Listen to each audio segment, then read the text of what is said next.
तरह से पिछले चुनाव में हमारा परिणाम अच्छा नहीं रहा था, बाकी उस योजनाओं को कटाई में डाला। की बार 400 पार, अब की बार 400 पार।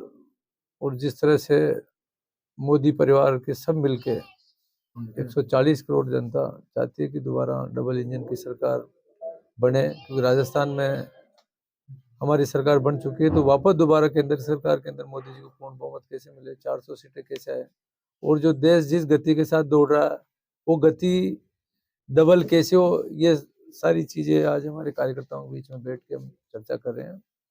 और जो जो किस तरह से चुनाव प्रबंधन किया जाएगा, किस तरह से चुनाव लड़ाया जाएगा, हर विधानसभा वाइज आज हम बैठकें ले रहे हैं। सभी हमारे कार्यकर्ता जो मुख्य रूप से इस पार्टी का यहाँ पे जो देखते हैं, संचालन करते हैं, उसके तहत आज ये बैठक नागौर में, जाइल में और खीवसर में 3 विधानसभा की ले रहे हैं, और जो जो रणनीति में बनानी वो बना रहे हैं।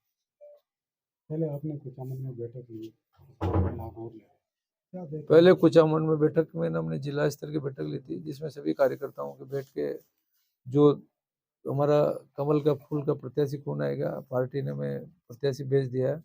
अब हम किस तरह से यहाँ से नागौर के अंदर जिस तरह से पिछले चुनाव में हमारा परिणाम अच्छा नहीं रहा था, बाकी हम चाहते हैं कि अब सबसे अच्छे मतों से नागौर सीट जीत के जाए। ये चुनाव व्यक्तिगत चुनाव नहीं है, ये चुनाव बहुत बड़ा चुनाव है। ये चुनाव देश का भविष्य बदलेगा, ये सबको पता है, और सब आदमी इस चीज से उत्साहित है कि किस तरह से दोबारा 2028 के अंदर हमारा देश तीसरे नंबर पे कैसे आए। तो 10 साल में जो 11वें स्थान से हमारा आज विश्व के अंदर हम 5वें स्थान पर आ गए, हमारी प्रगति आगे कैसे बढ़े, हमारे बच्चों का भविष्य कैसे उज्जवल हो, ये सब जनता तैयार है। और किस तरह से चुनाव में कोई कमी नहीं रह जाए, ये प्लानिंग कर रहे हैं। क्या स्थिति है सर जल जीवन मिशन की ताजा वर्तमान की? जल जीवन मिशन एक महत्वपूर्ण योजना थी देश के प्रधानमंत्री मोदी जी ने, विशेषकर जो राजस्थान के लिए, राजस्थान में भी जो पश्चिमी राजस्थान जैसे नागौर हमारा जिला पड़ता है, नागौर, बाड़मेर, जैसलमेर, इनके अंदर इस योजनाओं को जिस तरह से पिछले 5 साल के अंदर इन्होंने जिस तरह से उस योजनाओं को खटाई में डाला, जिस तरह से योजनाओं को सही क्रियान्वित होनी चाहिए नहीं कर पाए, जिस तरह से वो भ्रष्टाचार की बेच चढ़ी, आज जहाँ जहाँ भी जाते हैं तो लोगों की शिकायत आती है, कहीं पे टंकी बन गई, कहीं पे पाइप डाल गई, कहीं नहीं डली।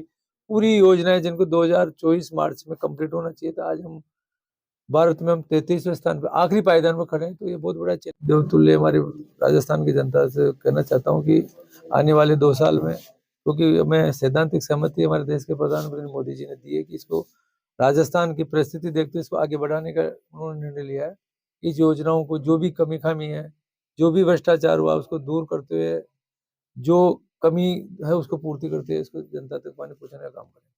तो कंटिजेंसी प्लान जो गर्मियों के लिए होता है, चाहे टैंकर हो, चाहे हैंडपंप हो, चाहे हैंडपंप रिपेयरिंग का अभियान हो, सारी योजनाएं हमने तैयारी कर ली है।